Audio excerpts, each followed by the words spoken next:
Good morning అండి. ఈరోజు 29th November 2024 morning class 6:04 అయింది. టెంపరేచర్ ఈజ్ అరౌండ్ 13 degrees -13 degreesలో ఉంది.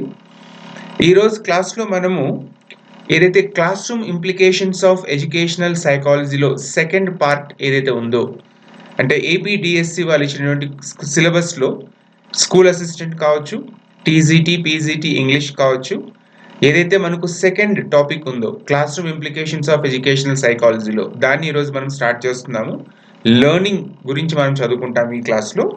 ఇది ఇంట్రడక్టరీ క్లాస్ లాగా ఉంటుంది. Theories and approaches of learning గురించి ఈ క్లాస్లో మనం చదువుకుంటాం. మిగతా వచ్చేటప్పటికి రాబోతున్నటువంటి క్లాసెస్లో మనం దాన్ని కంప్లీట్ చేసుకుందాం. సో ఫస్ట్ మార్నింగ్ క్లాస్ కనుక క్వశ్చన్ ఆన్సర్స్ ఇలాంటిది ఏం లేకుండా డైరెక్ట్గా మనం స్టార్ట్ చేస్తాము. సో ఫస్ట్ మనం ఈరోజు theories of and approaches of learning చూసుకుందామండి.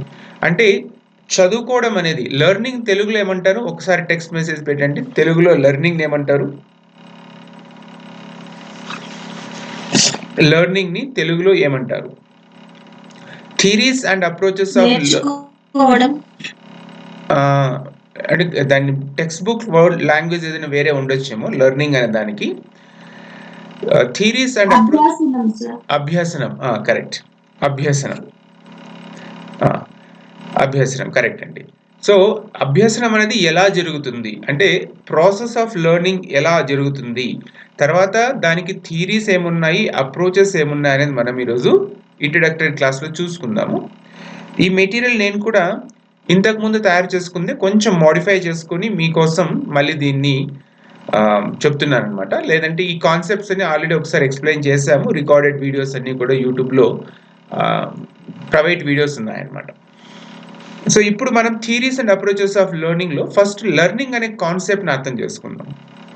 General definition వచ్చేటప్పటికి, జనరల్ మీనింగ్ వచ్చేటప్పటికి కింద మీరు చూడండి, ఫస్ట్ పిక్చర్ ఒకటి కనిపిస్తుంటుంది. ఇక్కడ మీకు కారు యాక్సిడెంట్ అనే పిక్చర్ ఒకటి కనిపిస్తుంటుంది ఇక్కడ ఫస్ట్ పిక్చర్. సెకండ్ పిక్చర్ వచ్చేటప్పటికి మీకు డాన్స్ చేస్తున్నటువంటి ఒక అందమైన అమ్మాయి కనిపిస్తూ ఉంటుంది. మూడోది వచ్చేటప్పటికి కండల వీరుడు అర్నాల్డ్ స్క్వార్జ్నెగ్గర్ మీకు అక్కడ కనిపిస్తుంటాడు. సో ఈ ముగ్గురులో కూడా జరిగినదేమి జరగనిదేమో మనం అర్థం చేసుకుంటే, అంటే కాన్సెప్ట్ని, అభ్యాసం అనే కాన్సెప్ట్ని జనరలైజ్ చేసి చెప్తున్నాను మీకు. ఫస్ట్ దాంట్లో కార్ యాక్సిడెంట్ అయింది, ఒక వ్యక్తి ఏమో ధీనంగా తలదించుకొని ఉన్నాడు, మిగతా ఇద్దరు పరిశీలిస్తున్నారు. ఆ ధీనంగా తలదించుకున్నటువంటి వ్యక్తి యాక్సిడెంట్ చేశాడనమాట. అందులో ఈ బైక్ ఉన్న వ్యక్తిని యాక్సిడెంట్ కావడం వల్ల హాస్పిటల్లో అడ్మిట్ చేశారు. సో చాలా సార్లు ఇలాంటి యాక్సిడెంట్స్ జరుగుతుంటాయి. కారణం ఏముందంటే డ్రైవింగ్ని సరిగ్గా నేర్చుకోకపోవడం వల్ల. అంటే డ్రైవింగ్ అనేది కూడా ఒక నేర్చుకోవడం అనమాట, అభ్యసనం అనమాట. అంటే లెర్నింగ్. అది సరిగ్గా దాన్ని కానీ నేర్చుకున్నాం అనుకోండి, కారు నడపడం అనేది సరిగ్గా నేర్చుకుంటే మనం సరిగ్గా నడపగలం. అలా సరిగ్గా నేర్చుకోలేదనుకోండి ఏమవుతుంది? యాక్సిడెంట్స్ చేస్తాము. అంటే అభ్యసనం అనేది కూడా ఒక సిస్టమాటిక్ ప్రాసెస్లో జరుగుతుంది. దాన్ని సిస్టమాటిక్ ప్రాసెస్లో జరుగుతున్న దాన్ని మనం కరెక్ట్గా ఆ సిస్టమాటిక్ ప్రకారం నేర్చుకుంటే మనం దాన్ని కరెక్ట్గా మనం ఏం చేయగలము? యూజ్ చేసుకోగలం రియల్ లైఫ్లో. నెక్స్ట్ చూడండి, ఇక్కడ మీకు ఒక అమ్మాయి డాన్స్ చేస్తుంది. పుట్టుకతోనే ఎవరు డాన్సర్ కారు కదా.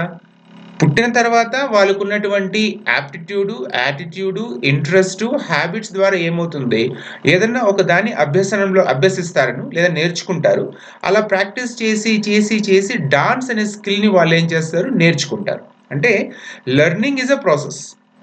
ఫస్ట్ పాయింట్ గుర్తుపెట్టుకోవాల్సింది ఏముంది? Learning is a process. మూడవ ఫోటో చూసినాం అనుకోండి, కండలు పెంచడం అనేది కూడా ఒక లెర్నింగ్ అనమాట. బాడీ బిల్డింగ్ గురించి నేర్చుకొని, తెలుసుకొని, ప్రతిరోజు దాన్ని ప్రాక్టీస్ చేసుకుంటూ, తగు మోతాదులో ఆహారం తీసుకుంటూ వాళ్ళు చేస్తేనే కండలు కూడా పెరుగుతాయి. అంటే ఏదైనా కానీ అభ్యసనం అనేది లెర్నింగ్ అని ఇంగ్లీష్లో మనం మాట్లాడుకుంటే, ఆ లెర్నింగ్ అనేది కంటిన్యూస్ ప్రాసెస్ ఉంటుంది. సరిగ్గా నేర్చుకోకపోవడం వల్ల యాక్సిడెంట్లు అవుతాయి. బాగా నేర్చుకోవడం వల్ల అందులో వాళ్ళు నిష్ణాతులు అవుతారు. They become experts in the particular field they want to excel. అంటే లెర్నింగ్ అనేది ఎ ప్రాసెస్. మ్యూట్ చేసుకోండి ఎవరు. లెర్నింగ్ అనేది a process that leads to change. అంటే మనిషిలో మార్పును తీసుకురావడానికి కోసం ఉద్దేశించింది అనమాట. దాన్ని లెర్నింగ్ అంటారు. ఎ process that leads to change which occurs as a result of experience, and increase the potential for improved performance and future learning. అంటే లెర్నింగ్ అనేది అభ్యసనం అనేది మౌలికంగా ఏం చేస్తుందంటే మనిషిలో మార్పు తీసుకోవడానికి సహాయపడుతుంది లేదా దోహదపడుతుంది. Which occurs as a result of experience, అంటే ఏమి అనుభవం ద్వారా మనం నేర్చుకుంటాము, మార్పు అనేది కలుగుతుంది. And increase the potential for improved performance, అంటే ఆ యొక్క అభ్యసనం వల్ల నేర్చుకోవడం వల్ల మనలో మార్పు కలిగి దానివల్ల ఏమవుతుంది ఇంకా మరింత మెరుగుగా మన యొక్క ప్రతిభని చూపించుకోవడానికి పనికొస్తుంది. అండ్ ఫ్యూచర్ లెర్నింగ్, అంటే తదుపరి అభ్యసనం చేయడానికి కోసం మనకు అది ఉపయోగపడుతుంది. ఇది జనరల్ కాన్సెప్ట్ అనమాట. సో లెర్నింగ్ అనేది అభ్యాసం అనేది జీవితంలో ప్రతి రంగంలోనూ జరుగుతూ ఉంటుంది అనమాట.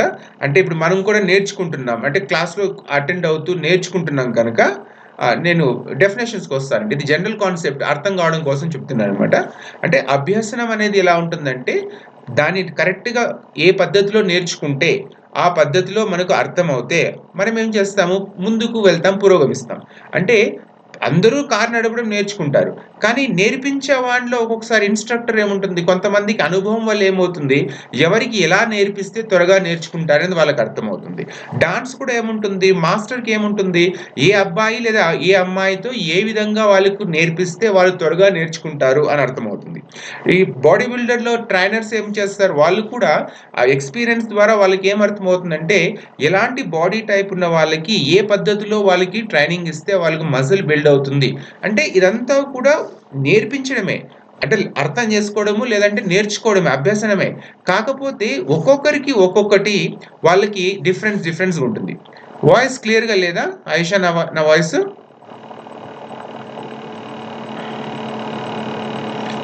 హరికృష్ణ గారు ఒకసారి మీరు హరికృష్ణ గారు ఒకసారి మీరు దాన్ని కొంచెం లాగౌట్ అయ్యి లాగిన్ కానీ ఇంకొకసారి వస్తుంది. సో ఇప్పుడు నేనేం చెప్తున్నానంటే జనరల్ కాన్సెప్ట్ ఆఫ్ లెర్నింగ్ చెప్పాను అనమాట, అభ్యసనం అనమాట. అంటే రెండు రకాలుగా చెప్తున్నాను. ఒకటి, మనం నేర్చుకుంటున్నప్పుడు ఎలా మనం నేర్చుకుంటే మనకు అనుగుణంగా మనం నేర్చుకోవాలి. రెండోది, ఎవరికైనా నేర్పిస్తున్నప్పుడు వాళ్ళు ఎలా నేర్చుకుంటారు, అభ్యసనం అనేది ఎదుటి వ్యక్తులు ఎలా జరుగుతుంది అనేది కూడా మనం నేర్చుకోవడం వల్ల ఏమవుతుందంటే ఎగ్జామినేషన్ పాయింట్ ఆఫ్ వ్యూలో మార్క్స్ వస్తాయి. రేపొద్దున క్లాస్ రూమ్లోకి వెళ్ళినప్పుడు యాజ్ ఎ టీచర్గా మీరు సక్సెస్ఫుల్ టీచర్గా మారుతారు. ఇప్పుడు థియరిటికల్గా మీకు ఎగ్జామినేషన్ పాయింట్ ఆఫ్ వ్యూలో మీకు డెఫినేషన్స్ ఉన్నాయి. సో ఇప్పుడు స్కిన్నర్ చెప్పింది ఏముందంటే learning is a process of progressive behaviour adaptation. Skinner కరెక్టే కదండి ఇది. Learning is a process of progressive behaviour adaptation set by Skinner. Next Legans చెప్తున్నాడు learning is a process by which a person becomes changed in his behaviour through self activity set by Legans 1961లో చెప్పినాడు. Next learning is a process whereby knowledge is created through the transformation of experience, Kolb 1984లో చెప్పినాడు. ఇవి definitions ఎగ్జామ్లో మీకు వస్తే ఇలాగే వస్తాయి కనుక దీన్ని మీరు గుర్తుపెట్టుకోండి లేదా స్క్రీన్ షాట్ తీసుకోండి. So coming back to the concept of explaining learning. So learning అనేటప్పటికి ఏముంటుందని చెప్తున్నామంటే ఏ కంటిన్యూస్ ప్రాసెస్ ఉంటుంది which leads to change and then is result of experience and increase the potential for improved performance and future learning. దీని తర్వాత మనకు nature of learning గురించి చూద్దాం. ఒకసారి చూడండి, ఆ బొమ్మ చూస్తుండండి మీరు. ఒక మనిషిలో ఏం జరుగుతూ ఉంటుంది అంటే ఒక ప్రాసెస్ ఆఫ్ లెర్నింగ్ లేదా నేచర్ ఆఫ్ లెర్నింగ్లో ఏం జరుగుతూ ఉంటుందంటే మన మెదడులో రకరకాల డౌట్స్ ఉంటాయి, దానికి మనం ఆలోచిస్తాము, తర్వాత దానికి సమాధానం దొరుకుతుంది. సో ఈ స్టెప్స్లో మనం ఏం చేస్తాము, నేర్చుకోవడం అనేది జరుగుతుంది, అభ్యసనం అనేది జరుగుతుంది. నేచర్ ఆఫ్ లెర్నింగ్ అనేది టేక్స్ ప్లేస్. ఎందుకు నేర్చుకోవాలంటే మనకి ఏదన్నా అవసరం ఉండాలి కదా. అవసరం ఎందుకు వస్తుంది, ఇప్పుడు ఫర్ ఎగ్జాంపుల్ మీకు పొద్దున్నే బ్రేక్ఫాస్ట్ చేయాలండి, మీ ఇంట్లో బ్రేక్ఫాస్ట్ చేయడానికి కావాల్సినటువంటి అన్ని వస్తువులు ఉన్నాయనుకోండి, మీరు దాని గురించి ఎందుకు ఆలోచిస్తారు, మీరు మార్నింగ్ లేస్తారు, ఏదో ఆలోచించుకుంటూ మీరు బ్రేక్ఫాస్ట్ చేస్తారు, వెళ్ళిపోతారు. అలా కాదు, ఆ రోజు పండగ పూట పిండి వంటలు చేయాలని చెప్పినారనుకోండి, ఇంకా ఆ రోజు అంతకుముందు రాత్రే ఆడవాళ్ళంతా హడావిడిగా ఉంటారనమాట. ఎందుకు, కొత్త వంటలు చేయాల్సి వచ్చినప్పుడు ఎలా చేయాలి, దానికి కావాల్సినటువంటి సరుకులు సరంజామి ఇవన్నీ కావాలి కదా. మనం పైగా కొత్త వంటలు చేయాలంటే నేర్చుకోవాలి కదా. అందులో ఉప్పు ఎక్కువ వేయాలా, పప్పు ఎక్కువ వేయాలా, తక్కువ వేయాలా, ఎక్కువ, ఇవంతా కూడా మనకు థాట్ ప్రాసెస్ నుంచి స్టార్ట్ అవుతుంది కదా. సో నేచర్ ఆఫ్ లెర్నింగ్లో మనకి ఎలా ఉంటుందంటే ఆలోచించడం అనేది ఉంటుంది, ఆలోచనల ద్వారా మనం నేర్చుకోవడం ఉంటుంది. అంటే మనం వెళ్ళి క్లాస్ రూమ్లో మనం ఏం చెప్తుంటే అది వినేసి పిల్లలు నేర్చుకుంటారు అనుకుంటాం, కానీ పిల్లలలో ఆలోచన రేకెత్తించగలిగితే, అంటే పిల్లలలో ఆలోచించగలిగేలాగా మనం మాట్లాడగలిగితే క్లాస్లో ఆటోమేటిక్గా లెర్నింగ్ అనే స్టేజెస్కి కొంచెం మోటివేషన్ దొరుకుతుంది. సో నేచర్ ఆఫ్ లెర్నింగ్లో థింకింగ్ అండ్ లెర్నింగ్ అనేది ఉంటుందన్నమాట. అందులో ఫస్ట్ నుంచి రీజనింగ్ ఉంటుంది. ఏమి రీజనింగ్లో the action of thinking about something in a logical sensible వేని రీజనింగ్ అంటారు. The use of reason especially the drawing of inferences or conclusions through the use of reason. So reasoning అంటే ఏమి? The action of thinking about something in a logical and sensible way. ఏదన్నా మనం లాజికల్గా ఆలోచిస్తున్నాం అనుకోండి, ఇప్పుడు మనం పొద్దున్నే 5 గంటలకి లేచి 6 గంటల నుంచి 7 గంటలకు క్లాస్ చదువుకోవడం వల్ల దీనివల్ల మనకి ఏం ప్రయోజనం ఉంది అంటే లాజికల్గా ఆలోచించినారనుకోండి, ఒకటి ఎగ్జామినేషన్కి మీరు ప్రిపేర్ అవుతున్నారని ఒక ధైర్యం అనేది మీలో కలుగుతూ ఉంటుంది. ప్రతిరోజు చదువుకుంటున్నాం కనుక మన కష్టం మనం పడుతున్నాం కనుక ఫలితం కూడా మనకు కరెక్ట్గానే ఉంటుంది అని ఒక నమ్మకం ఉంటుంది. సెన్సిబుల్ వేగా ఏముంది, అవును ఉద్యోగం తెచ్చుకోవడం వల్ల జీవితంలో నాకు రకరకాల మార్పులు వస్తాయి, నా జీవితం బాగుపడుతుంది, నా పిల్లల జీవితం కూడా బాగుపడుతుంది అంటూ ఆలోచిస్తాం చూడండి. అప్పుడు ఏం చేస్తాం, మనం నేర్చుకోవడం అనే దానికి ప్రాసెస్ స్టార్ట్ అవుతుంది. Next the use of reason especially the drawing of inferences examples or conclusions through the use of reason. ఏదైతే మనం లాజికల్ అండ్ సెన్సిబుల్ వేలో ఆలోచించి ఒక దాన్ని మనం ఇన్ఫరెన్స్ కానీ కంక్లూజన్ కానీ చేయగలిగితే దాన్ని రీజన్ని యూజ్ చేస్తున్నామని చెప్తారు. నెక్స్ట్ మనకు టైప్స్ ఆఫ్ రీజనింగ్ ఉంది. అంటే ఎన్ని రకరకాల రీజనింగ్స్ ఉంటుందన్నమాట. అంటే ఆలోచన విధానం ఎలా జరుగుతుంది అనేటప్పుడు రీజనింగ్ బేస్ చేసుకొని మనకు స్టార్ట్ చేస్తుంది అనమాట. ఆలోచిస్తేనే లెర్నింగ్ స్టార్ట్ అవుతుంది. ఆలోచించకుండా ఎలా నేర్చుకుంటారు చెప్పండి?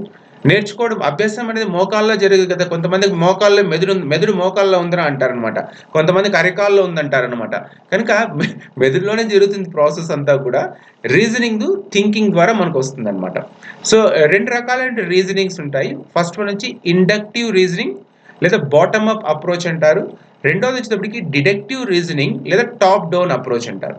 ఏమి ఇండక్టివ్ రీజన్ అంటే a method of drawing conclusions by going from the specific to general.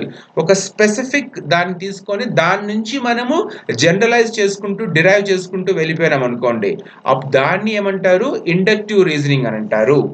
Deductive reasoning వచ్చేటప్పటికి ఏముంది, is a method of drawing conclusions by going from general to specific. ఒక్కొక్క దాన్ని చూసుకోకుండా అన్నిటిని చూసుకుంటూ మనం మిగతా వాటన్నిటిని అర్థం చేసుకున్నాం అనుకోండి, దాన్ని డిడక్టివ్ రీజనింగ్ అంటారు.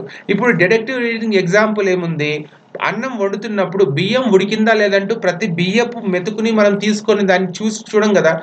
తీసుకుంటాం, ఒక 2 మెతుకులు తీసుకొని దానికి ఇట్లా అని మెతుకు ఉడికిందంటే బియ్యం ఉడికింది అనుకుంటే మనం ఏమనుకుంటాం, ఒక మొత్తం అన్ని బియ్యం అంతా కూడా గిన్నెలో ఉన్న బియ్యం అంతా కూడా ఉడికింది అనుకుంటాం. General to specific to general. నేను ఇప్పుడు ఇచ్చినటువంటి ఎగ్జాంపుల్ అన్నం ఉడికిందా లేదంటూ టెస్ట్ చేస్తాం చూడండి, అది దేని కిందకి వస్తుంది? ఇండక్టివ్ రీజనింగ్ కింద లేదా డిడక్టివ్ రీజనింగ్ కింద? దేని కిందకి వస్తుంది చెప్పండి? అన్నం ఉడికిందా లేదంటూ ఒక మెతుకు తీసుకొని మనం చెక్ చేస్తామే, అది దేని కిందకి వస్తుంది? Specific to general or general to specific?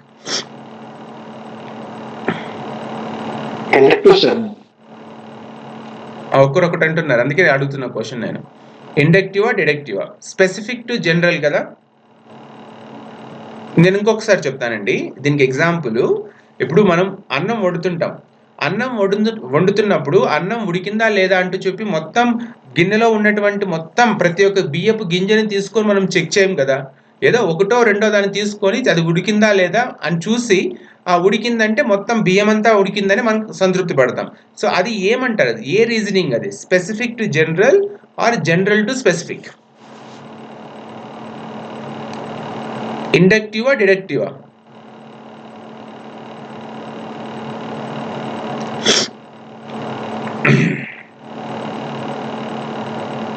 చెప్పండి. మిగతా వాళ్ళు పార్టిసిపేట్ చేయడం లేదు, మిగతా వాళ్ళు పార్టిసిపేట్ చేయండి. ఇండక్టివ్. మరి కొంతమంది డిడక్టివ్ అంటున్నారు, మరి వాళ్ళకి ఎందుకు అలా అర్థమైంది నేను కూడా ఆలోచిస్తున్నాను. లెర్నింగ్ ఈజ్ టేకింగ్ ప్లేస్ అంటారు కదా, ఇండక్టివ్ రీజనింగ్ కి డిడక్టివ్ రీజనింగ్ కి.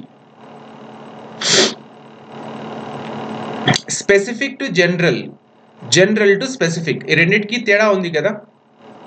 కొంతమంది ఇండక్టివ్ అంటున్నారు, కొంతమంది డిడక్టివ్ అంటున్నారు. ఇండక్టివ్ రీజనింగ్ అంటే ఏమి? ఏ బాటమ్ అప్ అప్రోచ్లో స్పెసిఫిక్ టు జనరల్కి వెళ్తాము, డిడక్టివ్ రీజనింగ్లో జనరల్ టు స్పెసిఫిక్ వెళ్తాం. ఇప్పుడు అన్నం ఉడికిందా లేదా అంటూ చెక్ చేసేదాన్ని ఒక మెతుకు తీసుకొని మనం మిగతా అంతా ఉడికింది అనుకోవడంలో ఒకదాన్ని తీసుకుంటున్నాము, మొత్తం అంతటికి మనం అప్లై చేస్తున్నాం. కనుక స్పెసిఫిక్ టు జనరలా, జనరల్ టు స్పెసిఫిక్ అని నేను మిమ్మల్ని క్వశ్చన్ అడుగుతున్నా.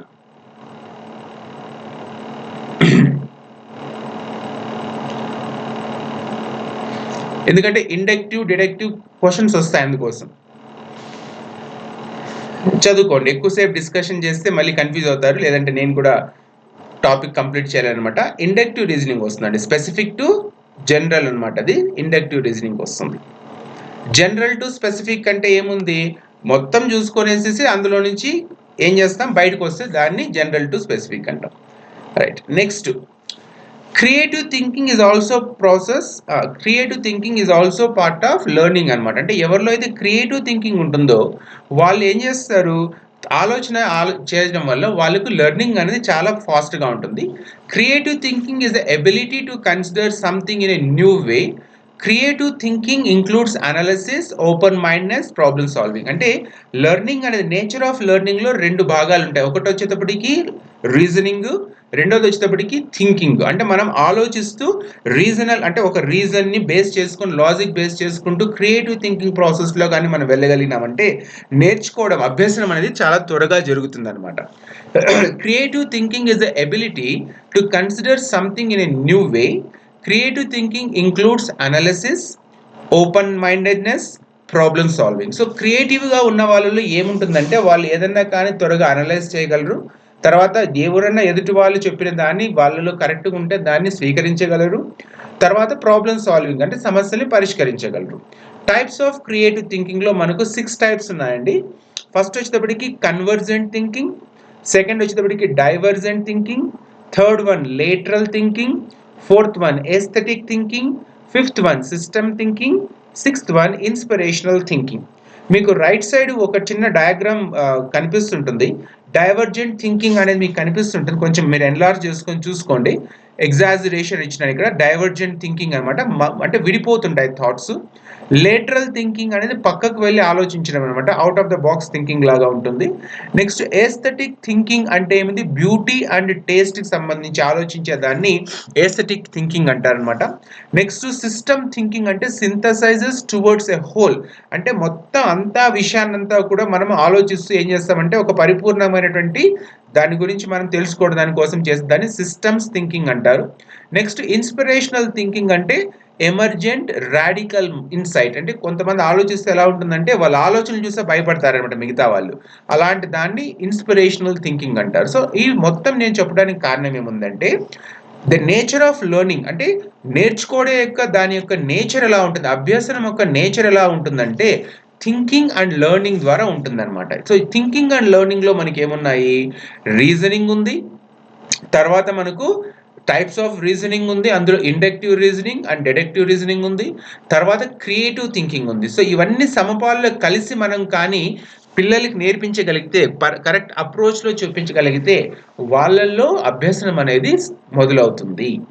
తర్వాత మీ బీఎడ్ ఏదైతే ఏపీడిఎస్సిలో మీకు ఏదైతే సిలబస్ ఉందో అందులో మనకి ఏమున్నాయి, theories and approaches of learning అనేది ఫస్ట్ కాన్సెప్ట్ అనమాట. నేను ఎందుకు చెప్పినానంటే అసలు లెర్నింగ్ అనే ప్రాసెస్లో నేచర్ ఎలా ఉంటుంది అంటే what is the nature of learning అనేది మీకు ఎక్స్ప్లెయిన్ చేస్తాను. ఇప్పుడు మీకున్నటువంటి సిలబస్లో ఉన్నటువంటి టాపిక్ ఏముందంటే theories and approaches of learning ఉంది. నేను ఒకసారి స్లైడ్స్ మీకు మూవ్ చేసుకుంటూ వెళ్తాను, చూసుకోండి.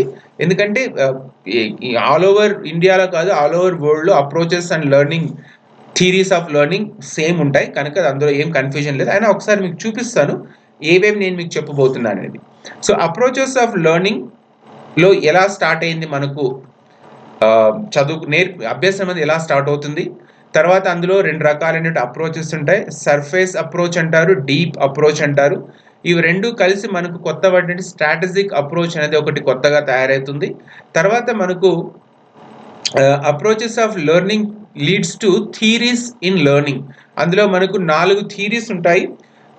బిహేవియరిస్టిక్ అప్రోచ్తో బిహేవియరిస్టిక్ థియరీ ఒకటి వస్తుంది, కాగ్నిటివ్ అప్రోచ్ ద్వారా కాగ్నిటిజం అని ఒకటి వస్తుంది, సోషల్ అప్రోచ్ ఉంది, తర్వాత హ్యూమనిస్టిక్ అప్రోచెస్ ఉన్నాయి. తర్వాత దీంట్లో మనకు థియరీస్ ఆఫ్ లెర్నింగ్ వస్తాయి. 4 రకాలైన థియరీస్ ఉన్నాయి. బిహేవియరిజం, కాగ్నిటిజం, హ్యూమనిజం, కన్స్ట్రక్టివిజం అని ఒకటి ఉంది. కొత్తగా ఇంకో థియరీ ఏదో వస్తుంది, కనెక్టివిజం అని ఒకటి వస్తుంది. ఎందుకంటే ఆన్లైన్ క్లాసెస్, ఆన్లైన్ లెర్నింగ్, ఈ లెర్నింగ్ ద్వారా మనం కూడా నేర్చుకుంటున్నాం కనుక కనెక్టివిజం అనే కొత్త థియరీ బయటకు వస్తూ ఉంది. నెక్స్ట్ దీంట్లో మనకు బిహేవియరిజంలోకి వచ్చేటప్పటికి వాట్సన్ ప్రపోజ్ చేస్తే మనకు 4 థియరీస్ ఉంటాయి బిహేవియరిస్టిక్ థియరీస్లో. థార్న్డైక్ ఉంది, ట్రయల్ అండ్ ఎర్రర్ థియరీ ఉంది, Pavlo classical conditioning, Skinner operant conditioning, colour insightful learning, ఈ 4 థియరీస్ బిహేవియరిజంలో వస్తాయి. తర్వాత మనకు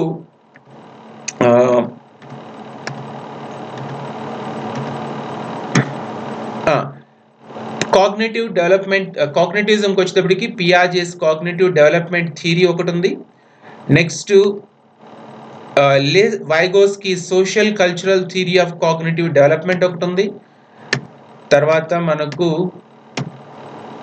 Kohlberg's theory of moral development ఒక థియరీ వస్తుంది. Next Erikson stages of psychological development ఒకటి. నెక్స్ట్ మోటివేషన్ అండ్ లెర్నింగ్ గురించి, మోటివేషన్ ఎలా చేయాలి పిల్లలకి, లెర్నింగ్ ఎలా జరుగుతుందని ఒకటి. తర్వాత types of motives, Maslow hierarchy of needs, మనుషులు ఎందుకు మోటివేట్ చేస్తానికి ఇబ్బంది పడతారు, ఎందుకు కొంతమంది చాలా త్వరగా మోటివేట్ కాబడతారు అంటే హైరార్కీ ఆఫ్ నీడ్స్ ఫుల్ఫిల్ అవుతేనే మోటివేట్ అవుతారు వాళ్ళు. నెక్స్ట్ మన దగ్గర ఇంకా ఏమున్నాయి, ఒక్క నిమిషం అండి. Next Tolman's expectancy theory of learning. Next వచ్చేటప్పటికి రైట్, ఇవి నా దగ్గర ఉన్నటువంటి థియరీస్ అనమాట. సో మీ దగ్గర ఏవైతే మీరు మీ బుక్స్లో లేదా మీ మెటీరియల్స్లో మీ దగ్గర ఉన్నటువంటి థియరీస్ ఏవైతే ఉన్నాయో, ఇవి కాకుండా ఏమన్నా కొత్త థియరీస్ ఉంటే నాకు మీరు చెప్పండి. ఆ థియరీస్ కూడా నేను ప్రిపేర్ చేసుకొని నోట్స్ నేను మీకు ఎక్స్ప్లెయిన్ చేస్తాను. సో మీ వైపు నుంచి నాకు కన్ఫర్మేషన్ ఇస్తే ఇప్పుడు నేను ఉన్నటువంటి థియరీస్ ఏవైతే చెప్పదలుచుకున్నానో, ఏవైతే అప్రోచెస్ ఆఫ్ లెర్నింగ్ నేను ఎక్స్ప్లెయిన్ చేయదలుచుకున్నానో, ఇదంతా కూడా మీకు ఉన్నటువంటి ఏపీడిఎస్సికి అప్రోప్రియేట్ ఆప్ట్ అయితే ఒక థమ్స్ అప్ వేయండి. లేదు ఇంకా ఏదైనా మిస్ అయిందంటే అన్మ్యూట్ చేసుకొని మాట్లాడచ్చు.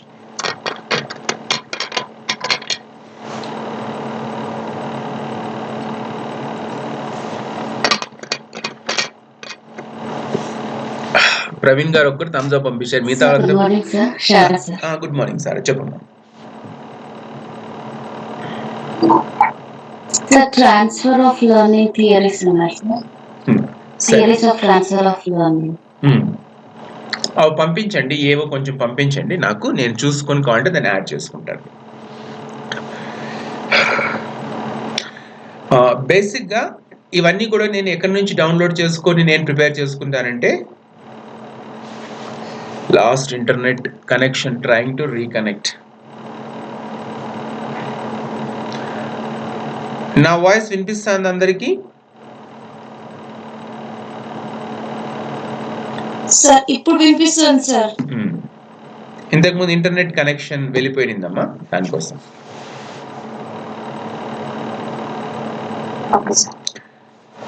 ఓకేనండి. సో ఏవైతే థియరీస్ నా దగ్గర ఉన్నాయో చూస్తాను, నేను కూడా నేర్చుకుంటాను. ట్రాన్స్ఫర్ ఆఫ్ లెర్నింగ్ థియరీ ఏదైతే మీరు చెప్తున్నారో నేర్చుకొని నేను మీకు చెప్తాను. నేను డౌన్లోడ్ చేసుకున్నటువంటి మెటీరియల్, నాకున్నటువంటి రెఫరెన్స్ మెటీరియల్ ఏముందంటే, ఇగ్నో యూనివర్సిటీ వాళ్ళు ఏదైతే డెవలప్ చేసి మనకు పంపిస్తారో ఆ మెటీరియల్ని నేను డౌన్లోడ్ చేసుకొని దాన్ని బేస్ చేసుకుని ప్రిపేర్ చేసుకున్నాను. ఈ గ్యాన్ కోర్స్ ఎందుకు ఓపెన్ చేస్తే రావటం లేదంటే, సైట్ ఈజ్ అండర్ మెయింటెనెన్స్. వాళ్ళు మొత్తం దాన్ని ఏదో సైట్ని అంతా మెయింటెనెన్స్ కోసం దాన్ని ఏదో చేస్తున్నారు కనుక అందులో మెటీరియల్ దొరకటం లేదు. కాకపోతే ఎలా అలా చూసుకొని కొంచెం మెటీరియల్ మాకు ఒకవైపు నుంచి ఎలా చూసుకొని దాన్ని ప్రిపేర్ చేసుకున్నాను కనుక స్టార్ట్ చేద్దామండి. 6:28 అయింది, స్టార్ట్ చేసి ఇంకొక హాఫ్ అన్ అవర్ ఎంతవరకు మనం ఈ క్లాస్లో ముందుకు తీసుకెళ్దాం చూద్దాం. సాయంత్రం కావాలంటే మిగతావి ఏవైతే థియరీస్ ఉన్నాయో వాటిని క్లీన్గా చదువుతాం. సో అప్రోచెస్ ఆఫ్ లెర్నింగ్ అంటే అసలు అభ్యసనం అనేది ఎలా జరుగుతుంది అనేది మనం తెలుసుకోవడం కోసం మనం నేర్చుకుంటాము. Approaches to learning describe and explain the conditions under which learning does and does not take place. అంటే అసలు ఎలాంటి పరిస్థితుల్లో అభ్యసనం అనేది జరుగుతుంది, ఎలాంటి పరిస్థితుల్లో అభ్యసనం అనేది జరగదు అనేది మనం తెలుసుకోవాలి.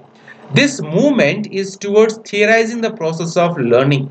సో అప్రోచెస్ టు లెర్నింగ్ వల్ల మనకి ఏమవుతుంది, ఎలాంటి ప్లేసెస్లో లెర్నింగ్ అవుతుంది, ఎలాంటి సందర్భాల్లో లెర్నింగ్ టేక్స్ ప్లేస్ అవుతుంది, ఎలాంటి సందర్భాల్లో లెర్నింగ్ జరగదు, అభ్యసనం జరగదు అని తెలుసుకోవడం వల్ల మనకి ఏమవుతుందంటే theories of process of learning అనేది మనకు అర్థమవుతుంది. It attempts to provide a definite coherence to one particular subset of experiential findings in the field of learning. So దీనివల్ల రకరకాల థీరీస్ పుట్టుకొచ్చినాయి. ఈ థీరీ వల్ల ఇలా నేర్చుకోగలరు అంటే కాదు, ఇలా నేర్చుకోరు, ఇలా నేర్చుకుంటారు అంటే రకరకాల థీరీస్ మనకు ముందుకు తీసుకురావడం జరిగింది. Approaches to learning are concerned mainly with the modus operandi, procedure, style or technique of learning. What you mean by modus operandi చెప్పండి. చాలా సార్లు వింటాం మనం మోడస్ అపరెండి అని వింటుంటాం కదా, దాని మీనింగ్ ఏమో టెక్స్ట్ ప్లస్ పంపించండి. Approaches to learning are concerned mainly ఏది మీద ఉంటుంది, ఆధారపడి ఉంటుంది అప్రోచెస్ టు లెర్నింగ్ అంటే విత్ ద మోడస్ అపరెండి దాని మీద, ప్రొసీజర్ ఎలాంటి ప్రొసీజర్ మీరు వాడతారు, style or technique of learning ఎలా నేర్చుకుంటారు. నేర్చుకునే దాంట్లో కూడా రకరకాల పద్ధతిలో మనం నేర్చుకుంటామంటాం కదా, పర్టికులర్ వే ఆఫ్ ఎగ్జిక్యూషన్, అది ఎలా ఉంటుంది అనేది మనకు ఒక 3-4 థీరీస్ ఉన్నాయి, major theories. These approaches apply to all learning tasks. Generally there are 2 types of approaches prevailing in the world of learning. ముఖ్యంగా 2 రకాలైన అప్రోచెస్ ఉన్నాయన్నమాట లెర్నింగ్ కోసం ఉన్నట్టు. సో ఆ 2 అప్రోచెస్లో మొదటి అప్రోచ్ వచ్చేటప్పటికి సర్ఫేస్ అప్రోచ్ అని ఉంది. ఏమి సర్ఫేస్ అప్రోచ్ అంటే, in this approach the learner's intention is just to complete the task requirements. అంటే నేర్చుకునే వాని యొక్క ఉద్దేశం ఏమి ఇందులో సర్ఫేస్ అప్రోచ్లో కేవలం పైపైన నేర్చుకొని ఒక పనిని మాత్రం కంప్లీట్ చేద్దాం అనుకుంటా. అంటే ఏపీడిఎస్సి కోసం ఎందుకు మీరు అందరూ చదువుతున్నారంటే ఉద్యోగం కోసం చదువుతున్నారు కానీ ఉద్యోగం వచ్చిన తర్వాత కూడా చదువుతారంటే 100% మంది చదువుకోమన్నమాట. ఉద్యోగం వచ్చేంత వరకు ఎంతో కష్టపడి చదివి ఉద్యోగం వచ్చిన తర్వాత ఇంకా నేర్చుకోవడం మానేస్తాం, ఇంక చాలు జీవితంలో నేర్చుకుని ఉద్యోగం తెచ్చుకుందాం, ఇంకా చాలు ఇంక నేర్పించుకుంటూ పోదామంటూ మనం సొంతంగా నేర్చుకోవడం మర్చిపోతాం. కనుక చాలా మంది టీచర్స్లో ఏమవుతుందంటే ఉద్యోగం వచ్చేంతవరకే చదువుకుంటారు, ఉద్యోగం వచ్చిన తర్వాత చదువుకోవడం మానేస్తారు. మనం చదువుకోవడం మానేసి పిల్లలకు మాత్రం చదువుకోండి అని చెప్తామన్నమాట. అందుకే పిల్లలు చదువుకోరు. అలా కాకుండా మీరు బాగా చదువుకున్నారనుకోండి, పిల్లలు కూడా చదువుకోవాలనిపిస్తుంది. So in this approach the learner's intention is just to complete the task requirements instead of properly understanding the content. He or she just memorizes information, answers to the anticipated questions. This task is treated as an imposition on him or her. అంటే పైపైన నేర్చుకునేదాన్ని అభ్యసనం పైపైన జరుగుతుంది చూడండి. కేవలం exams కోసం చదువుకుంటాము, అభ్యసిస్తామే, దాన్ని surface approach అంటారు. ఇందులో కాన్సెప్ట్ కానీ కాంటెంట్ కానీ పూర్తిగా అర్థం చేసుకోరు, జస్ట్ రూట్ లెర్నింగ్ బేస్ చేసుకుని వాళ్ళు చదువుకుంటారు, నేర్చుకుంటారు, అభ్యసిస్తారు. సర్ఫేస్ అప్రోచ్ని ఏమంటారు తెలుగులో ఎవరైనా ఉంటే టెక్స్ట్ పెట్టండి, మిగతా వాళ్ళందరికీ కొంచెం ఈజీగా ఉంటుంది. నెక్స్ట్ డీప్ అప్రోచ్ అనమాట. డీప్ అప్రోచ్లో ఏముంది, here the learner's intention is to understand the meaning of learning object. పరిపూర్ణంగా అర్థం చేసుకునే ముందుకు వెళ్ళాలి అని ఎవరైతే ప్రయత్నం చేస్తారో వాళ్ళు డీప్ అప్రోచ్లో లెర్నింగ్ జరుగుతుంది. అంటే పిల్లల్లో చాలా మంది సర్ఫేస్ అప్రోచ్లో ఉంటారు, క్లాస్ చదువుకుంటారు, ఎగ్జామ్ కోసం చదువుకుంటారు, ఎగ్జామ్లో పాస్ అవ్వగానే ఇంకా దాన్ని మర్చిపోతారు అనమాట. అలా కాకుండా దాన్ని మొత్తం అర్థం చేసుకొని చదువుకోవాలి అని ముందుకు వెళ్తే దాన్ని డీప్ అప్రోచ్ అంటారు. He or she interacts actively with the content, relates new ideas to her or his previous knowledge and to her or his everyday experience. ప్రతిరోజు వాళ్ళు నేర్చుకుంటుంటారు తమ అనుభవాల ద్వారా, లేకపోతే ఇంతకు ముందు ఉన్నటువంటి ప్రీవియస్ నాలెడ్జ్ని వాళ్ళు అక్యుములేట్ చేసుకున్నటువంటి నాలెడ్జ్ని ఉపయోగించుకొని ఎక్స్పీరియన్స్ ద్వారా వాళ్ళు ఏం చేస్తారంటే ఆ కంటెంట్ని పూర్తిగా అర్థం చేసుకోవడానికి, దాని నుంచి కొత్త ఐడియాస్ జనరేట్ చేసుకోవడానికి వాళ్ళు దాన్ని కృషి చేస్తుంటారు. దాన్ని డీప్ అప్రోచ్ అని అంటారు. తెలుగులో మీనింగ్ ఉంటే పెట్టండి, సర్ఫేస్ అప్రోచ్ డీప్ అప్రోచ్కి తెలుగులో ఏమంటారు. He or she examines the conclusions drawn by the author or the teacher and sometimes even seek alternative solutions. ఎందుకు ఈ పుస్తకంలో ఇలా రైటర్ ఇలాగే ఎందుకు ముగించినాడు, ఇలా కూడా ముగించవచ్చు కదా, టీచర్ ఎందుకు ఇలాగే చెప్తున్నాడు క్లాస్ రూమ్లో, దీనికి ఇంకో రకమైన సొల్యూషన్ కూడా రావచ్చు కదా అంటూ ఆలోచించాలంటే పూర్తిగా దాని మటుకు పరిపూర్ణమైనటువంటి పరిజ్ఞానము, జ్ఞానము, దాని గురించి మనకు అవగాహన ఉంటేనే డీప్ అప్రోచ్లో మనం క్వశ్చన్స్ని ఇంకొకసారి మనం మార్చి పారేయగలం. అంటే ఒక రాసిన దాన్ని లేదా చెప్పిన దాన్ని పూర్తిగా మనము తిరిగి ఇంకొకసారి మనం వాళ్ళకి చెప్పి ఇది ఇలా కాదండి అలా కూడా చేయొచ్చు కదా అని చెప్పగలం. సో 2 రకాలైన అప్రోచెస్ ఆఫ్ లెర్నింగ్ ఉంటుంది. సర్ఫేస్ అప్రోచ్ అంటే పైపైన చూడడం ఒకటి, డీప్ అప్రోచ్ అన్నప్పటికీ పూర్తిగా అందులో ఇన్వాల్వ్ అయ్యి నేర్చుకునే దాన్ని డీప్ అప్రోచ్ అని అంటారు. నెక్స్ట్ ఈ 2 అప్రోచెస్ ఏమైనా అంటే the 2 approaches cited earlier to learn give rise to an offshoot known as strategic approach అనమాట. ఏదైతే మనకు సర్ఫేస్ అప్రోచ్ తర్వాత డీప్ అప్రోచ్ ఉన్నాయో ఆ రెండింటి ద్వారా ఇంకొకటి కొత్తది పుట్టుకొచ్చింది, ఆఫ్షూట్ అంటాం అనమాట. కొత్తది పుట్టుకొచ్చింది, దాన్ని స్ట్రాటజిక్ అప్రోచ్ అని అంటారు. ఏముంది స్ట్రాటజిక్ అప్రోచ్లో? In this approach the learner's intention is to get the highest possible marks or grades in the term end examination. So strategic అప్రోచ్లోనే మనం అందరూ ముందుకెళ్తే బాగానే ఉంటుంది. పైన చదువుకున్న ఉద్యోగాలు రావు, మరి పూర్తిగా డీప్గా వెళ్ళి చదువుకుంటే ఉద్యోగం చేయాలనే ఉద్దేశమే ఉండదన్నమాట. ఎందుకంటే అంతగా ఇన్వాల్వ్ అయిపోతాం చదువుకోవడంలో. కనుక ఈ రెండూ కాకుండా మీరు పాటించాల్సిన అప్రోచ్ వచ్చేటప్పటికి స్ట్రాటజిక్ అప్రోచ్ అనమాట. ఏమి స్ట్రాటజిక్ అప్రోచ్లో? In this approach the learner's intention is to get the highest possible marks or grades in the term and examinations. To achieve this he or she may choose either of the two approaches. But the most important characteristics of strategic approach are well planned and carefully organized. ఉపరితల విధానం, లోతైన విధానం. Okay, good అండి నరేన్ గారు. So strategic అప్రోచ్కి వచ్చేటప్పటికి ఏముందంటే characteristics ఏమున్నాయి? Approach are well planned and carefully organised study methods with the systematic management of time and efforts.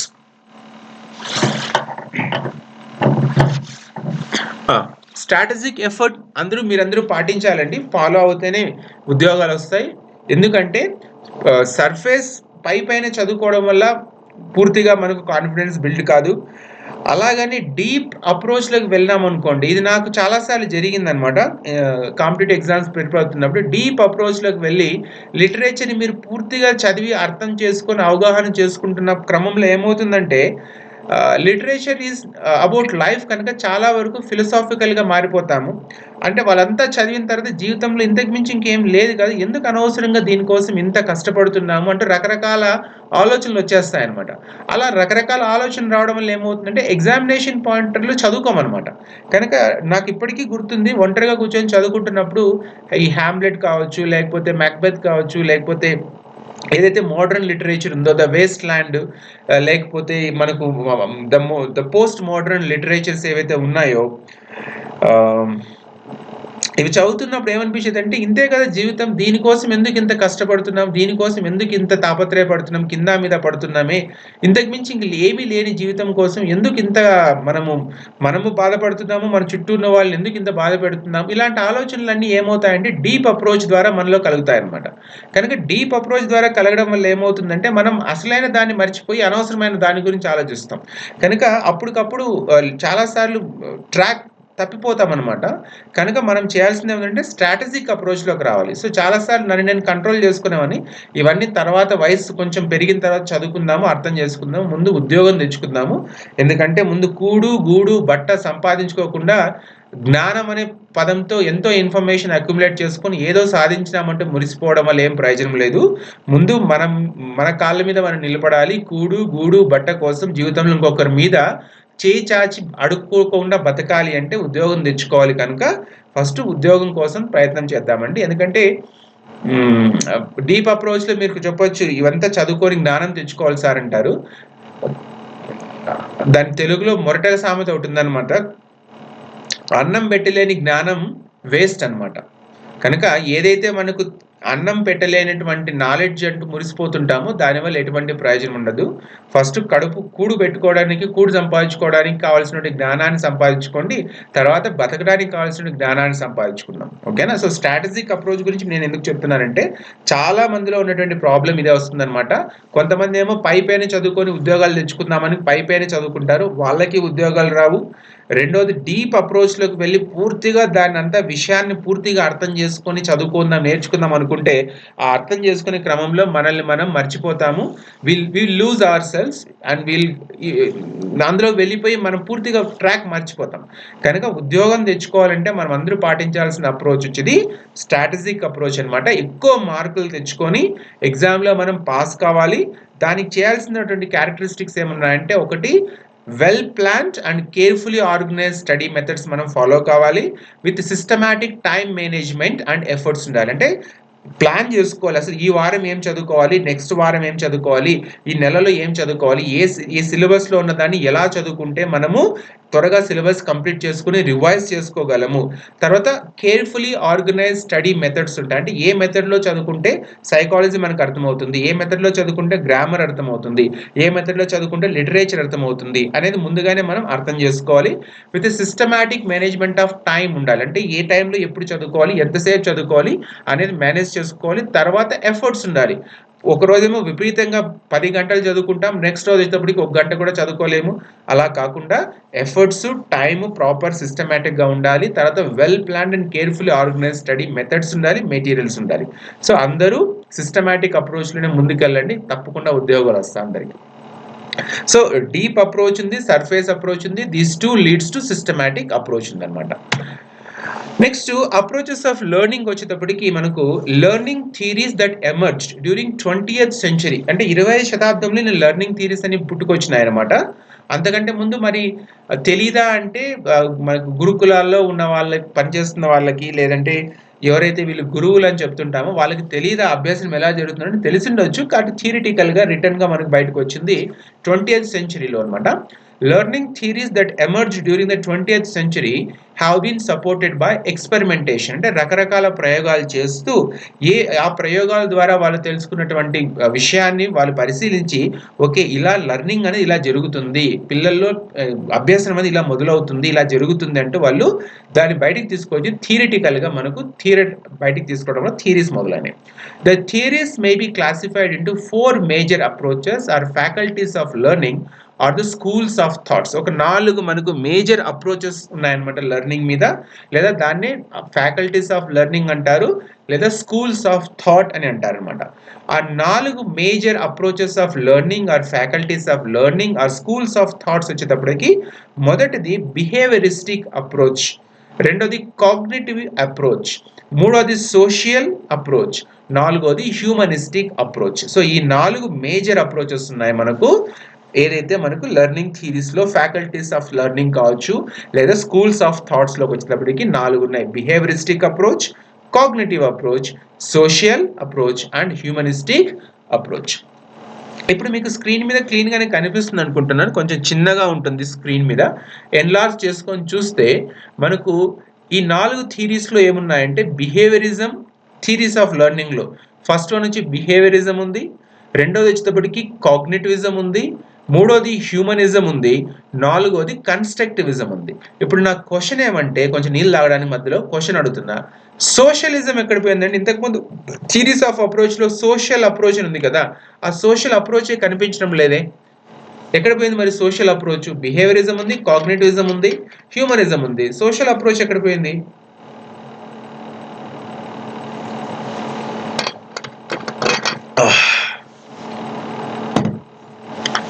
Social approach లేదా?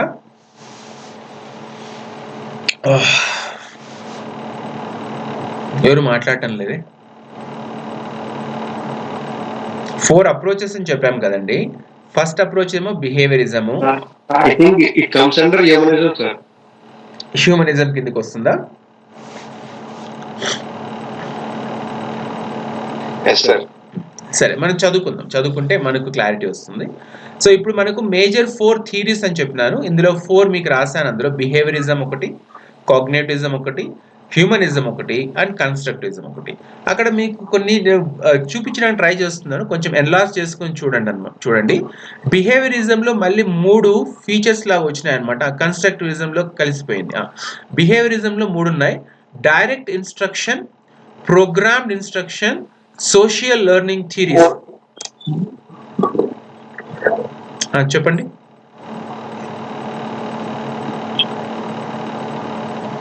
ఆయిషా మాట్లాడుతున్నా? ఆయిషా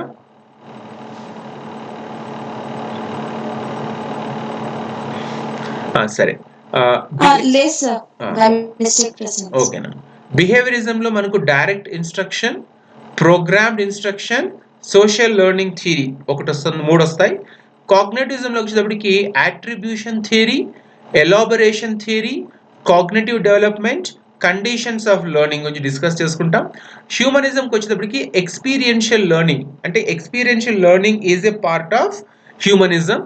కన్స్ట్రక్టివిజం వచ్చేటప్పటికి ఏముంది చూడండి, సోషల్ డెవలప్మెంట్ థియరీ వస్తుంది, కేస్ బేస్డ్ లెర్నింగ్ ఉంటుంది, cognitive appreciation ship, discovery learning, problem based learning, situated learning, activity theory, actor network theory, ఇవన్నీ కూడా అప్పుడు తయారు చేసుకుంది. ఇక్కడ మీకు రైట్ సైడ్ కనిపిస్తుంటుంది బిహేవియరిజంలో అక్కడ ఒక జంతువు ఉంది చూడండి, ఎలుక కదా, ర్యాట్ కదా. బిహేవియరిజం థియరీకి వచ్చేటప్పటికి ర్యాట్ అనమాట. దాంట్లో బిహేవియరిజం థియరీలో మెయిన్ ఫోకస్ ఎలా ఉంటుందంటే learning is a process of reacting to the external stimuli. అంటే బయట నుంచి వచ్చే స్టిములైకి మనం ఏదైతే రెస్పాండ్ అవుతామో, రియాక్ట్ అవుతామో, దాని వల్లనే మనము అభ్యసనం అనేది మనలో జరుగుతుంది అంటూ బిహేవియరిస్టిక్ థియరీస్ వాళ్ళు నమ్మే సిద్ధాంతము. స్టిములైని తెలుగులో ఏమంటారండి? ఉత్ప్రేరకమా, ప్రేరకమా? స్టిములైని తెలుగులో ఏమంటారు?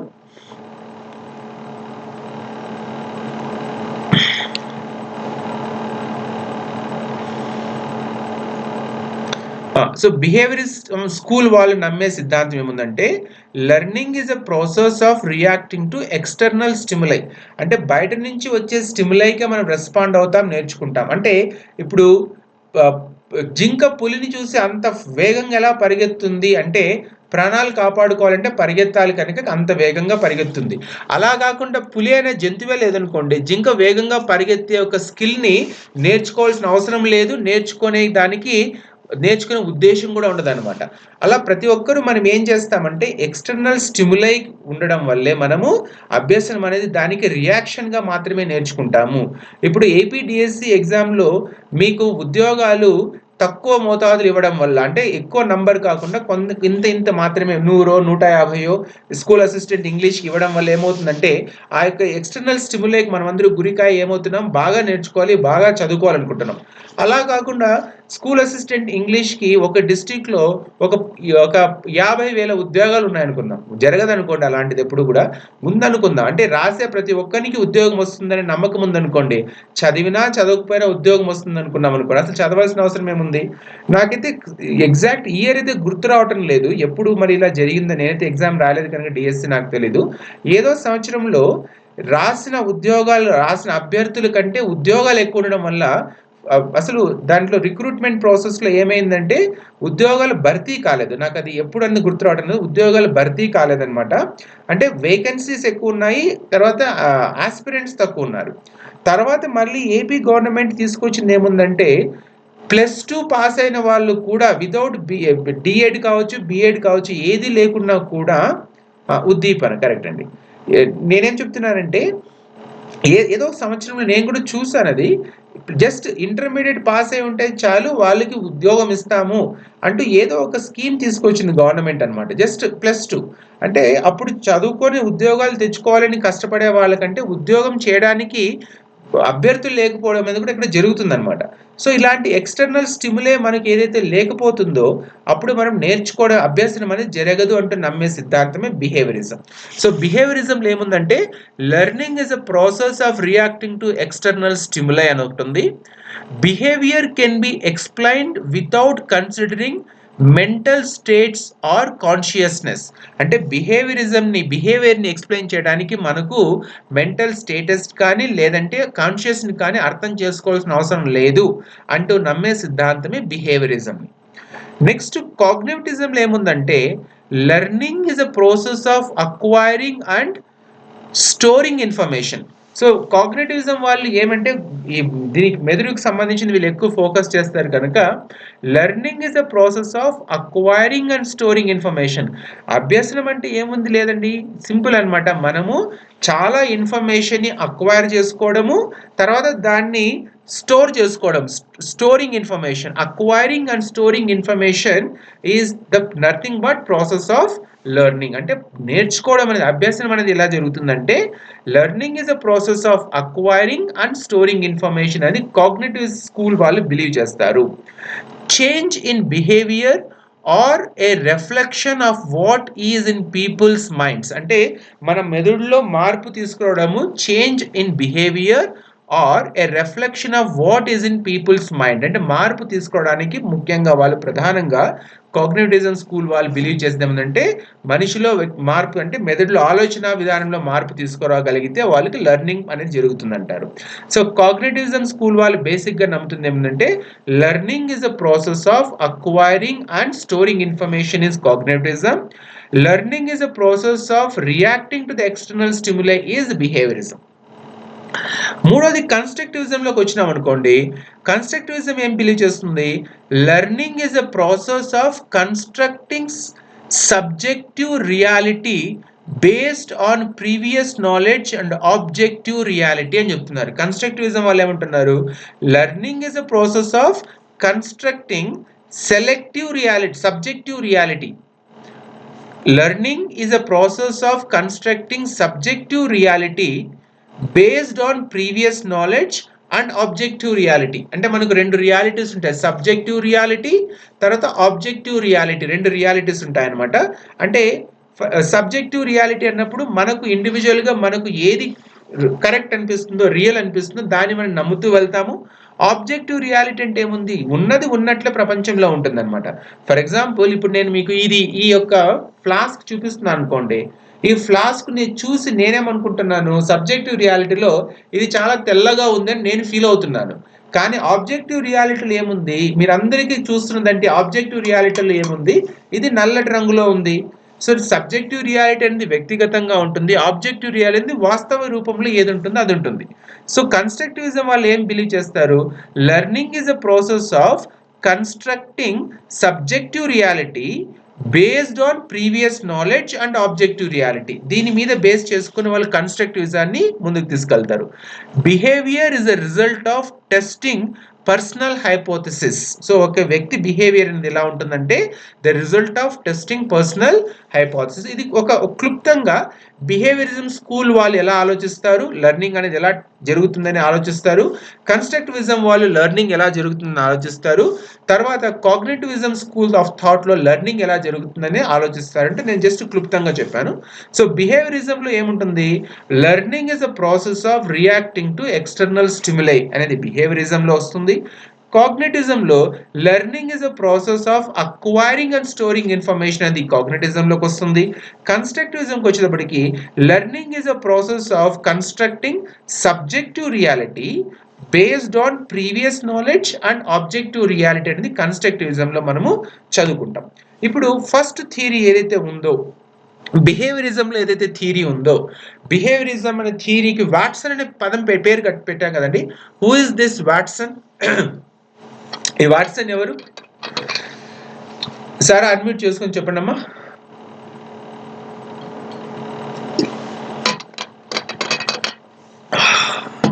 JB Watson psychologist sir. Behaviourism కి అతనికి ఏం సంబంధం ఉంది?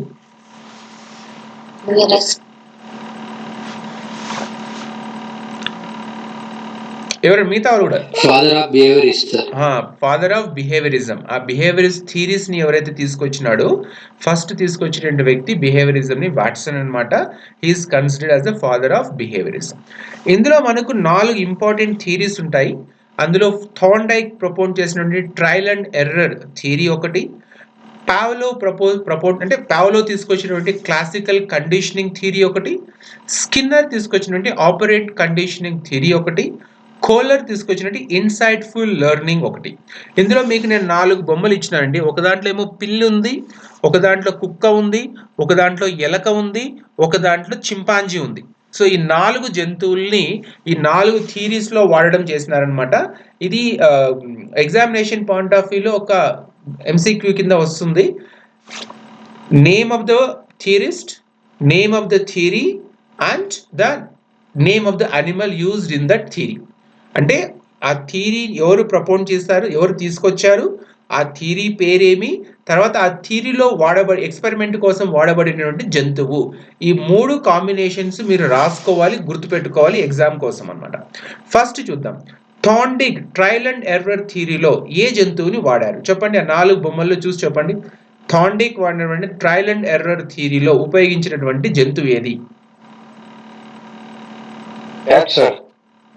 క్యాట్. అందరూ రాసుకోండి ఈ 3 రాసుకోండి. Thorndike, trial and error theory oblique cat. పిల్లి మీద వాడు ప్రయోగాలు చేసినాడు అనమాట ట్రయల్ అండ్ ఎర్రర్ మెథడ్లో. నెక్స్ట్ పావ్లోకి వచ్చేటప్పటికి క్లాసికల్ ర్యాట్ అని ఎవరన్నారు? ఒక నిమిషం అందరూ ఒకసారి రాసుకోండి. ఒక్కొక్కటి చూసుకుందాం అండి. త్వరగా రాసుకోకూడదు, ఒక్కొక్కటి చదువుకుందాం. థార్న్డైక్ ట్రయల్ అండ్ ఎర్రర్ థియరీలో యూజ్ చేయబడినటువంటి జంతువు వచ్చేటప్పటికి పిల్లి, క్యాట్.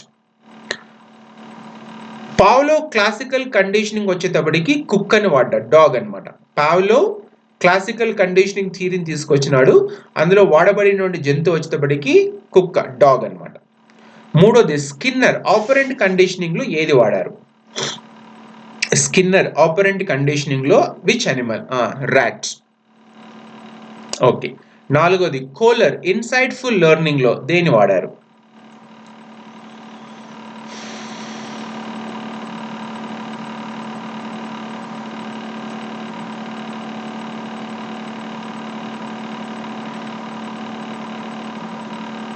చింపాంజీ. కోలర్కి వచ్చేటప్పటికి chimpanzee.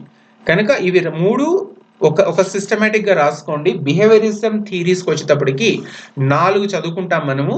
Thorndike trial and error థియరీలో cat is being used for experimentation. Pavlov's classical conditioning theory, dog is being used in experimentation.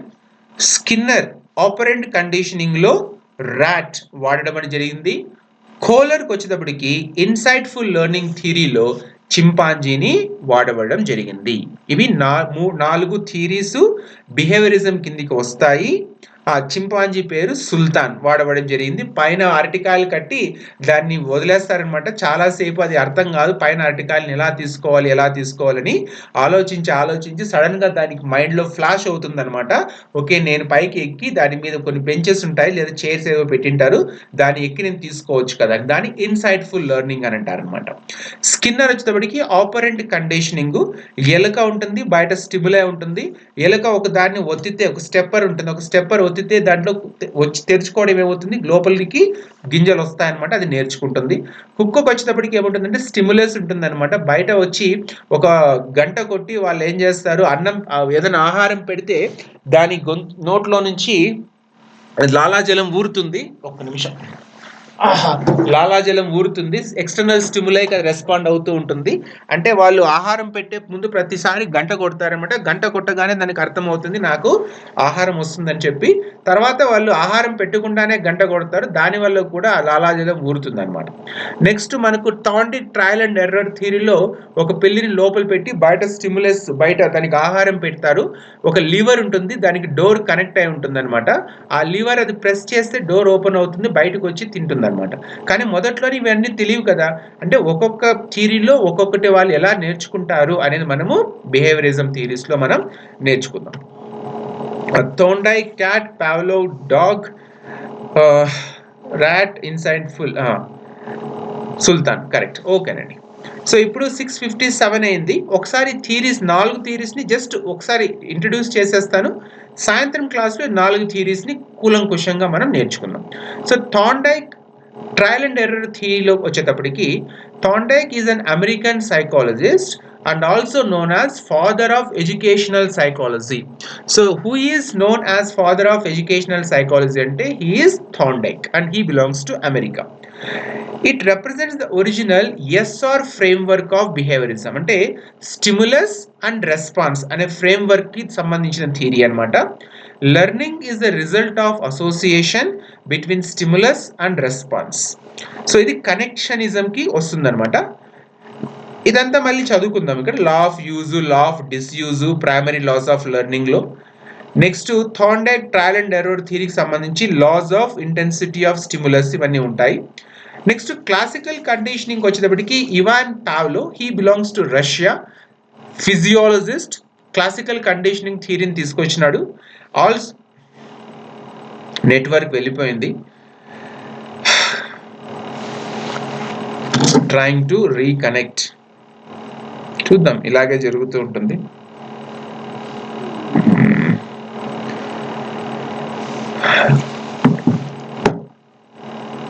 మళ్ళీ నేను జాయిన్ అయ్యానండి. ఇంతకుముందు నెట్వర్క్ ఏదో ఇష్యూ వచ్చింది. ఇప్పుడు నా మాట వినిపిస్తాను అందరికీ?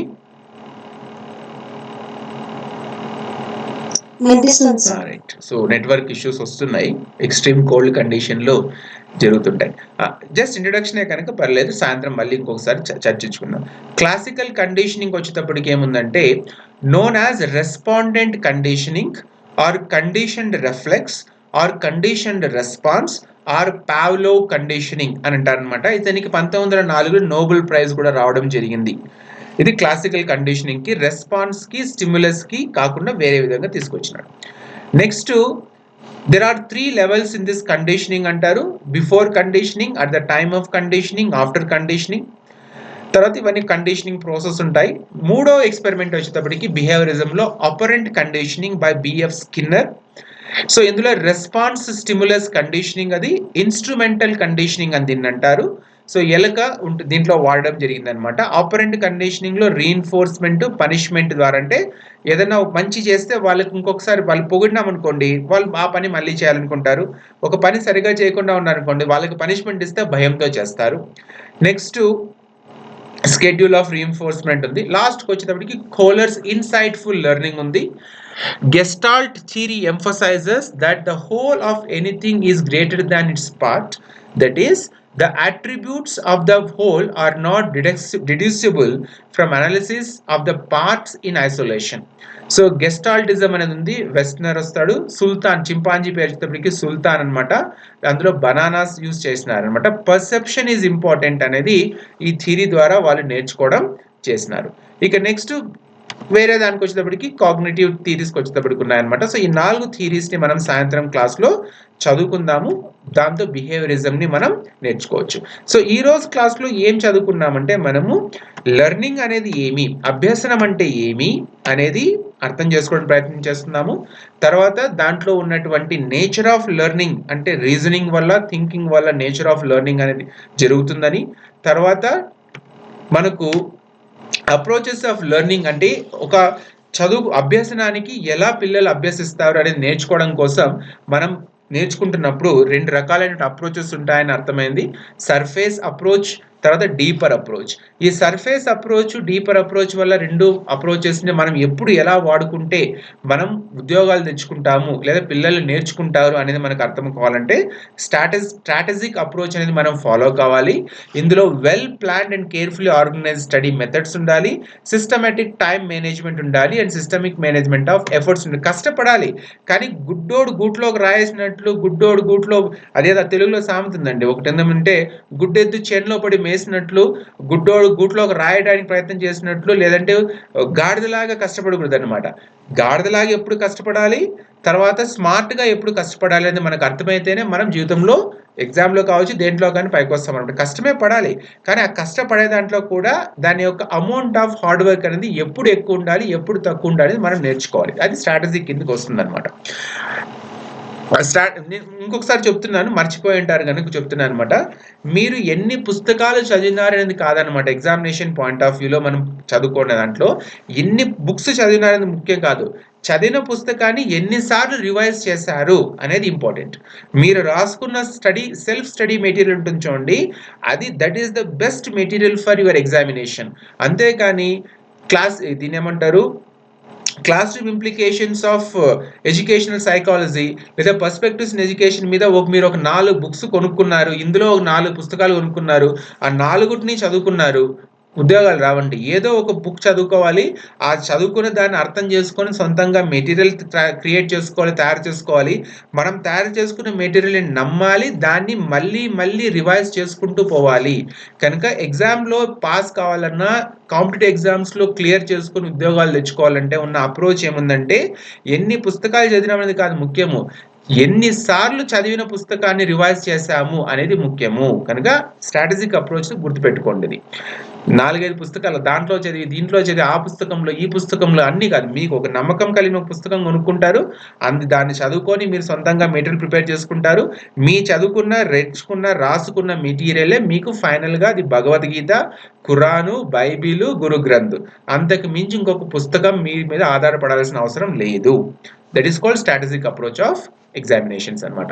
తర్వాత మనకు లెర్నింగ్ థియరీస్లో మనకు ఒక 4 లెర్నింగ్ థియరీస్ ముందుకు వచ్చినాయి, లేదా మేజర్ అప్రోచెస్ వచ్చినాయి, లేదా స్కూల్స్ ఆఫ్ థాట్స్ వచ్చినాయి. ఆ 4 వచ్చి behaviouristic approach, cognitive approach, social approach and humanistic approach, and these leads to 4 different theories: behaviorism, cognitivism, humanism, constructivism. కొత్తగా ఒక థియరీ బయటకు వస్తుంది, కనెక్టివిజం అనే ఒక థియరీ బయటకు వస్తుంది. కనెక్టివిజం అనేది ఒక థియరీ బయటకు వస్తుంది అనమాట. ఎందుకంటే ఇప్పుడు మనమంతా ఈ లెర్నింగ్ నేర్చుకుంటున్నాం కనుక ఈ లెర్నింగ్ లో ఎలా ప్రాసెస్ అవుతుంది, డిజిటల్ ఎలా లెర్నింగ్ టేక్స్ ప్లేస్ అవుతుంది, దాని మీద థియరీస్ వస్తున్నాయి. సో ఇప్పుడు ఉన్నటువంటి థియరీస్ లో మనకు బిహేవియరిజం అంటే ఏముందంటే learning is a process of reacting to external stimuli. అంటే కుక్క కావచ్చు, పిల్లి కావచ్చు, ఎలుక కావచ్చు, చింపాంజీ కావచ్చు, అవన్నీ కూడా ఎక్స్టర్నల్ స్టిములైకి ఎలా అవి ప్రభావితమై నేర్చుకున్నాయి, కొత్త నాని ఎలా నేర్చుకున్నాయి, ఎవరు నేర్పించకుండా సహజంగా ఎలా నేర్చుకున్నాయి అనేది బిహేవియరిజం కిందకి వస్తుంది. కాగ్నిటివిజంకి వచ్చేటప్పటికి learning is a process of acquiring and storing information ని కాగ్నిటివిజం నమ్ముతారు. కన్స్ట్రక్టివిజంకి వచ్చేటప్పటికి learning is a process of constructing subjective reality based on previous knowledge and objective reality. So ఇవి మనకు ఈ క్లాస్లో ఇంట్రడక్టరీ క్లాస్లో మీకు థియరీస్ ఆఫ్ లెర్నింగ్ గురించి నేను ఇంట్రడ్యూస్ చేస్తాను.